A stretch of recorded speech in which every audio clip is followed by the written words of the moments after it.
This is Matthew Isbell, aka Bama Beach Bum to the YouTube crowd.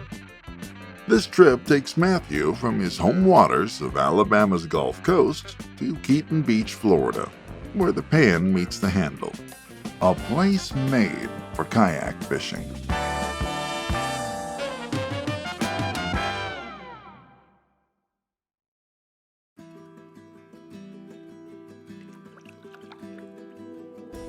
I love being secluded in an area that I'm not around a lot of traffic, not around a lot of people, and kayaks can allow you to do that and get into waters that a lot of boats can't get to.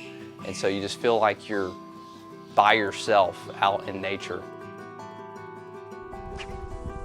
One of the great things about kayak fishing that I love, it forces you to slow down. I'm a high-speed person. I like to go fast. I like to do things quickly. But with a kayak, that's just not what you're going to be doing. It's definitely a slow, take-it-all-in experience.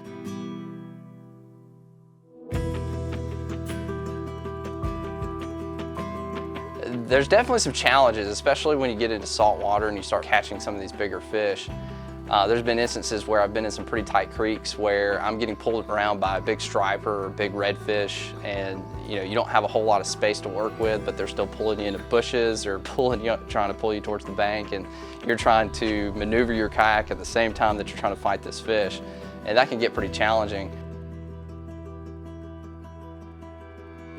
Some of these fish that we tie into, you're fighting them over the side of the kayak, and you got to start thinking about your balance and positioning. It's an added element to the fight that you're having to continually think as you're fighting this fish, and it really just connects you directly with that fish.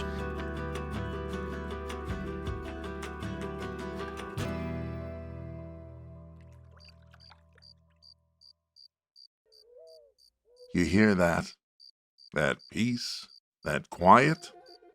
That's the sound of speckled trout fishing from a yak.